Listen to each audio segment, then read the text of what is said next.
How's it going, everybody? So this is a topic that's been getting a bit of attention, but as of yet isn't really a significant issue. However, it does pose the question about the viability of preservation at all, and this most heavily affects all of us, or rather can affect all of us, who invest in physical media.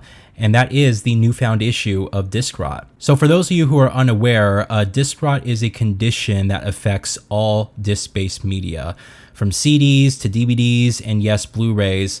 And essentially the problem starts from the production process, and the layers that make up the disc start to oxidize and just deteriorate. It's also worth mentioning that the lifespan of each of these disc-based medias is different. So a Blu-ray disc has a different lifespan compared to a CD.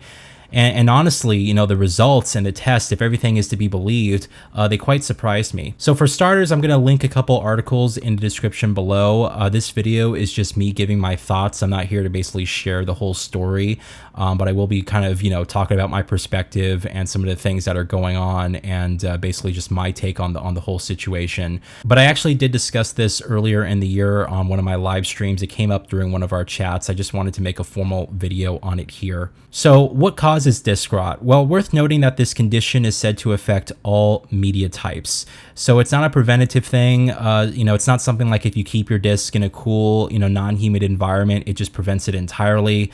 The study is said that this is basically inevitable, and while certain conditions can, of course, speed up the process, for example, if you do keep your games in like a non-insulated garage or just very poor conditions, then this can excel the aging process and create further problems. But the study actually says that for CDs, you should be good for 100 to 200 years. DVDs are between 30 and 100 years, and Blu-ray discs, and this is what really surprised me, and this does include, by the way, the 4K discs that are made today, are only 20 to 50 years.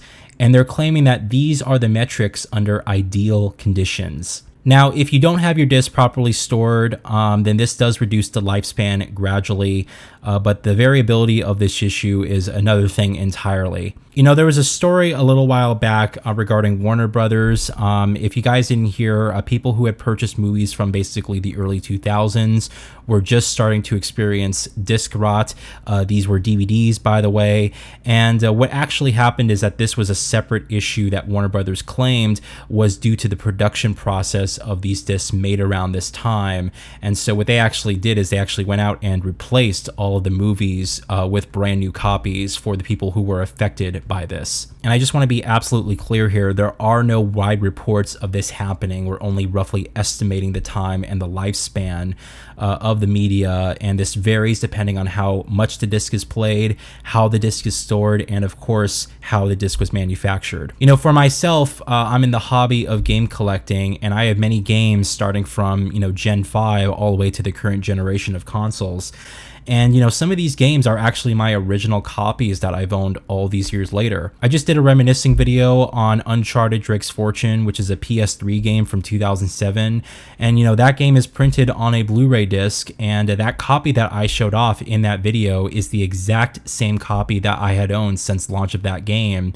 So being that I was a teenager and had kept good care of my disc, here we are nearly 20 years later. We're almost basically at the time frame for when the study shows that we'll be getting disc rot for Blu-rays. So it's going to be something that I'm going to be kind of keeping an eye on with those games. And, when I was playing the first Uncharted on PS3, they were using that disc. It played perfectly fine without any issues. So I have not seen this myself with any of my games.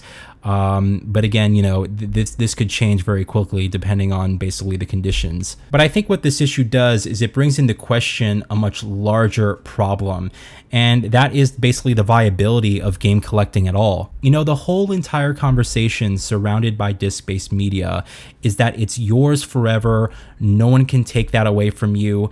But if there are certain conditions where the format just dies or ages and gets worse and worse and worse until playback just fails, then what is the next step? This isn't a problem for us right now. Movies, games, and the whole CD industry is still fairly new.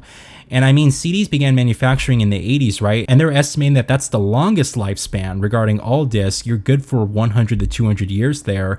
It begs the question that, as time keeps going and as we enter the next century, yeah, some of us are going to be gone, but what happens to the decades upon decades upon decades of entertainment that's printed on these discs? And I'm sorry, I do not believe that the idea that, no one's going to care about this stuff anymore because it's old, it's not useful here. And there's always going to be people who want to go back or who want to listen to stuff.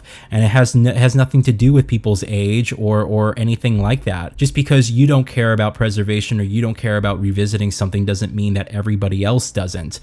But it's a larger conversation because art should be preserved. It's inherently a part of our identity and culture as human beings. And if the future generations are no longer going to be able to enjoy the entertainment that we take for granted today, then I think we're going to be in a world of trouble here. This topic here actually brought up something about the internet and its ability to preserve history. I mean, my channel here on YouTube is nearing 20 years old, and the entirety of my teenage life through the lens of gaming is recorded and preserved on this platform. But storage is not infinite. So I almost feel that we're eventually going to get to a time where that's going to be an issue about storing all of this stuff and keeping these things around and accessible. And perhaps what will happen is that YouTube and Google are going to start, employing more subscription services just to keep content on the site. There's a lot of potential problems that could arise as we move forward and start to create more and more. And keeping everything on a server managed by a corporation isn't doing us any favors, but this rot tells us that that's a finite path as well. So what's the next step? Like I said, this isn't really an issue now, but it could very well be decades down the road. And we're just going to have to wait and see, but I wanted to discuss it here and bring it up as I think it's a very interesting topic. It's easy to sort of be selfish and just say, well, it won't be my problem. I'll just be dead anyways.